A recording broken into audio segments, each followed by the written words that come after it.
한 남자의 비범한 운전 실력이 시대의 비극 속에서 저주가 되어버린 이야기, 백미러 속의 유령. 오늘은 이 강력한 서사가 가진 잠재력을 어떻게 더 끌어올릴 수 있을지 몇 가지 지점을 짚어보겠습니다. 네, 정말 숨막히는 긴장감과 깊은 슬픔이 느껴지는 작품이었습니다. 특히 그 격동의 시대를 한 개인의 운명에 녹여낸 솜씨가 정말 대단하더라고요. 맞습니다.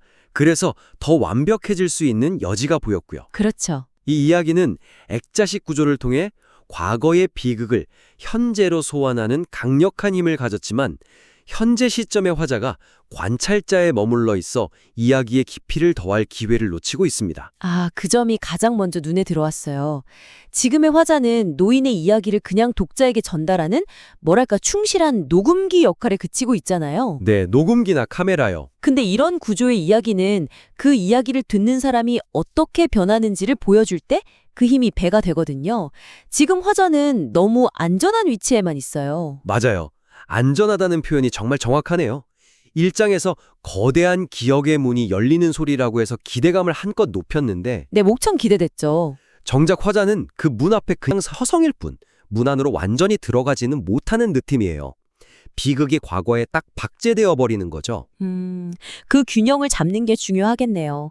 화자의 감정 변화에 너무 집중하다 보면 자칫 이 이야기의 핵심인 노인과 진수의 비극이 좀 희석될 위험은 없을까요? 아주 중요한 지적입니다. 균형이 핵심이죠. 그래서 여기서 제안하는 건 화자의 서사를 새로 만들자는 게 아니에요. 아, 그런 게 아니군요. 네, 오히려 진수의 이야기가 너무나 강력하기 때문에 그 여파가 현재의 화자에게까지 미치는 그 영향을 보여주자는 겁니다. 화자는 단순한 전달자에서 이야기의 무게를 함께 짊어지는 일종의 상속자 혹은 증인으로 격상되어야 해요. 상속자요? 네, 주인공의 트라우마가 화자에게 전이되는 과정을 보여주는 거죠. 그럼 이 비극이 그냥 과거의 사건이 아니라 현재에도 살아 숨쉬는 유령이라는 걸 독자가 피부로 느끼게 될 겁니다. 트라우마의 전이라. 듣기만 해도 소름이 돋네요. 그러니까 단순히 감정이입을 넘어서 과거의 유령이 현재의 삶에 구체적으로 침투하는 거군요. 바로 그거죠. 그럼 그 전이 과정을 어떻게 보여줄 수 있을까요? 너무 직접적이면 좀 자기적으로 보일 수도 있을 텐데. 미세한 균열을 점진적으로 보여주는 방식이 효과적일 거예요. 예를 들어 노인의 이야기가 진행될수록 화자가 겪는 작은 심리적, 행동적 변화를 심어두는 겁니다. 행동적 변화요? 네, 처음에는 그냥 노인과 차를 탈 때만 백미러를 의식했다면 나중에는 혼자 운전할 때도 무의식적으로 백미러를 자꾸 확인하는 거죠.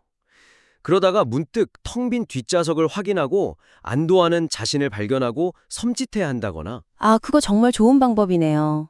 일상적인 행동이 미묘하게 변질되는 모습을 보여주는 거군요.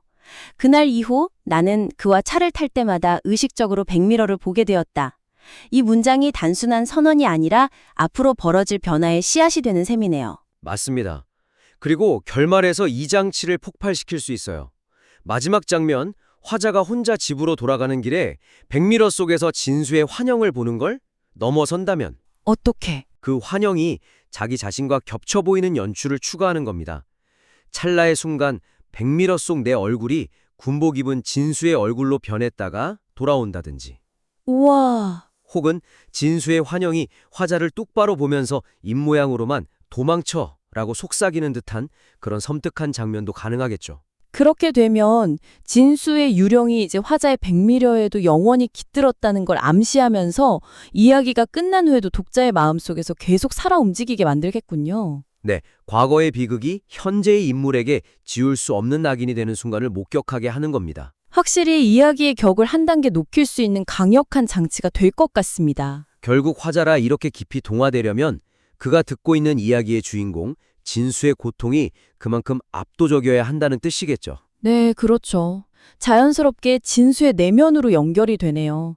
화자가 흔들릴 만큼 진수의 고통이 진짜여야 하니까요. 주인공 진수가 시대의 폭력에 무력하게 휩쓸리는 과정은 설득력 있게 그려졌지만 그의 내적 갈등이 주로 수동적인 공포와 무력감으로만 표현되어 그의 도덕적 번뇌와 선택의 무게감이 충분히 드러나지 않습니다. 맞아요. 그냥 휩쓸려가는 피해자처럼만 보이죠. 광주 상공에서의 충격이나 돈가방을 배달하며 느끼는 공포, 이런 건 충분히 전달되는데요. 네, 감정은 전달이 되죠. 근데 반응이 주로 속이 뒤집힌다 같은 생리적 현상이나 뼈저리게 느낀다는 식의 다소 추상적인 각성에 머물러 있어요. 그렇죠. 그의 그 엄청난 운전 실력 때문에 그는 단순한 목격자가 아니라 사건의 필수 부품이 되어버리잖아요. 바로 그 지점에서 오는 죄책감이나 자기 혐오가 더 날카롭게 드러나야 할 것 같아요. 필수 부품이라는 표현이 핵심을 찌르네요. 원치 않았지만 자기 재능 때문에 악의 수족이 되어버린 거니까요. 네. 그렇기에 그의 내면은 단순한 공포를 넘어서 훨씬 더 복잡한 갈등으로 채워져야 합니다. 자신의 행위에 고뇌하는 공범으로서의 면모가 필요한 거죠. 벗어나고 싶은데 그럴 수 없는 상황에서 아주 미세한 저항이라도 시도하는 모습을 보여줘야 합니다. 아, 그 고뇌하는 공범이라는 위치가 진수를 훨씬 더 입체적인 인물로 만들겠네요. 독자가 그냥 동정하는 걸 넘어서 그의 선택 하나하나에 같이 마음 졸이게 될 거고요. 네, 맞습니다. 그렇다면 그 미세한 저항 같은 걸 어떻게 구체화할 수 있을까요? 거창한 저항은 현실적으로 불가능한 상황이니까요. 바로 그 불가능함 속에서 시도하는 작은 몸부림이라서 더 처절하게 다가올 수 있습니다. 예를 들면 돈가방을 전달하는 임무에서 일부러 약속 시간보다 몇 분 늦게 도착해보는 거예요. 아, 심장이 터질 것 같은 긴장감 속에서요. 근데 결국 아무 일도 일어나지 않자 안도하면서 동시에 그런 자신에게 혐오감을 느끼는 복잡한 심리를 묘사할 수 있겠죠. 실패할 걸 알면서도 시도하는 그 작은 반항. 그게 그가 아직 영혼을 완전히 잠식당하지 않았다는 증거가 되겠네요. 네, 인간성을 보여주는 가장 강력한 장치가 될 수 있습니다. 다른 관점도 있을 것 같아요. 저항행위뿐만 아니라 자신의 재능 자체에 대한 배신감을 느끼는 순간은 어떨까요? 흥미롭네요. 좀 더 설명해 주시겠어요? 진수에게 운전은 아버지에게 물려받은 신성한 기술이자 뭐랄까 유일한 해방구였잖아요. 그렇죠. 길에 심장박동을 느낀다고 했죠. 네. 그런데 이제 그 재능이 권력에 발휘되어서 사람들을 억압하는 도구가 된 거죠. 장군의 운전병이 된 후에 옛날처럼 자유를 느끼고 싶어서 익숙한 구파발길을 달려보는 거예요. 근데 더 이상 예전 같은 쾌감은커녕 길 위에서 구역질과 배신감을 느끼는 장면을 넣는 겁니다. 길이 자신을 거부하는 듯한 느낌을 받는 거군요. 맞아요. 순수했던 재능이 오염됐다는 걸 깨닫는 그 순간의 상실감. 독자에게 큰 충격을 줄 겁니다. 아주 좋은 접근입니다. 행위의 죄책감을 넘어서 존재론적 고뇌로 들어가는 거네요. 내적 독백을 강화하는 것도 같은 맥락에서 효과적이겠어요. 12.12 사태의 밤 독백 말씀이시죠? 네, 나는 오늘 무엇을 태우고 여기까지 온 것인가 라는 독백에서 한 걸음 더 나아가는 거죠. 아버지에게 배운 기술의 순수함과 현재 자신이 하는 일의 추악함을 직접적으로 대비시키는 겁니다. 예를 들면요? 아버지는 길의 숨소리를 들으라 하셨다. 길과 하나가 되어야 진정한 운전수라 하셨는데 지금 내 귀에 들리는 것은 총성과 비명뿐이다. 아버지, 저는 길을 배신했습니다. 이런 절규에 가까운 독백을 통해서요. 아, 그렇게 진수의 내면이 처절하게 그려진다면 그의 비극적인 삶이 어떤 결말을 맞이하는지가 더더욱 중요해지겠네요. 네, 그 마지막 울림이 독자 마음에 제대로 꽂혀야겠죠. 그냥 불쌍하다 해서 그치면 안 되니까요. 바로 그 지점에서 현재 원고의 결말 구조가 가진 아쉬움이 드러납니다. 6장과 7장은 진수의 후일담이라는 동일한 내용을 다른 방식으로 반복하며 이야기의 최종적인 충격을 분산시키고 있습니다. 그 부분은 저도 읽으면서 고개를 좀 갸웃했어요. 6장에서 노인의 이야기로 마무리되면서 백미러 속 환영을 통해 강렬한 여운을 남겼잖아요. 네, 감정적으로 클라이맥스를 찍었죠. 그런데 7장이 갑자기 나타나서 그 여운을 너무 친절하게 해설해주는 느낌이었어요. 마치 잘 만든 영화 끝나고 쿠키 영상 대신 감독의 해설 영상이 나오는 것 같달까요? 정확한 비유입니다. 독자가 스스로 곱씹고 느껴야 할 감정을 빼앗아가는 거죠.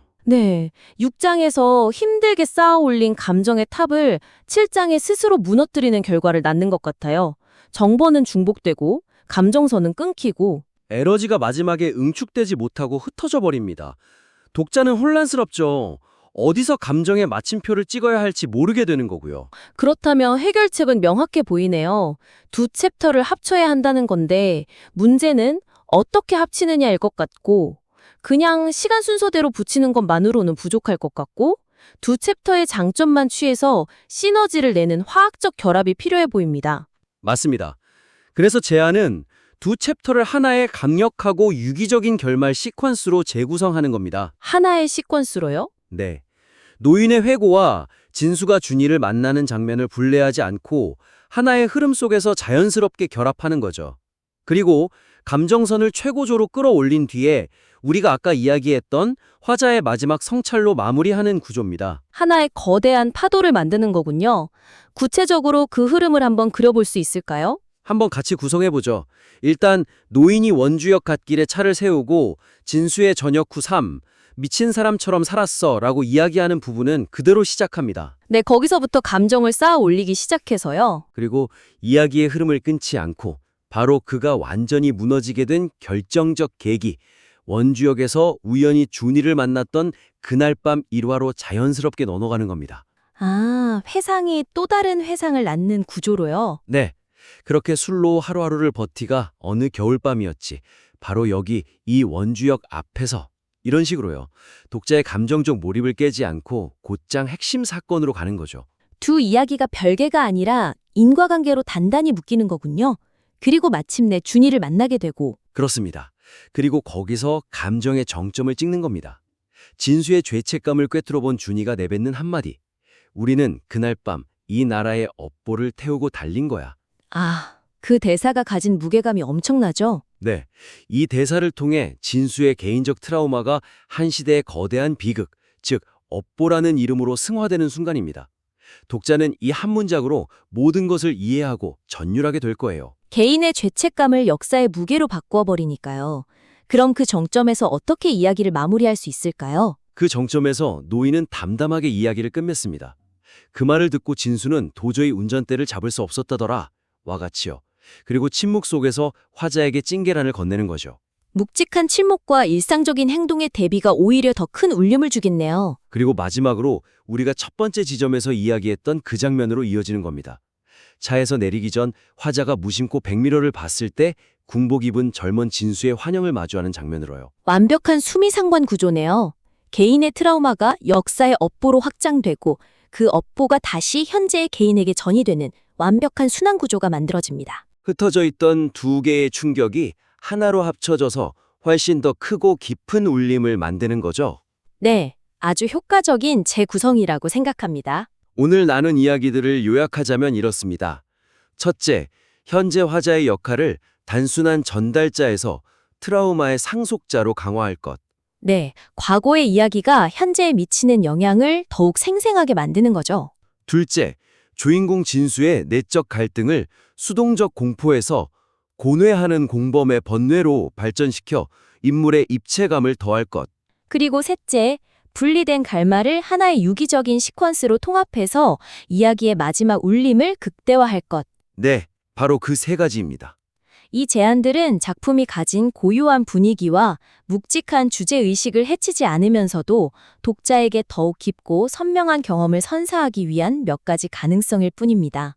이 강력한 이야기가 가진 힘을 온전히 전달하는 데에 작은 실마리가 되었으면 합니다. 작품을 발전시킨 후 언제든 다시 저희에게 보내주십시오. 백미러의 새로운 유령이 깃든 더 깊어진 이야기를 기다리겠습니다.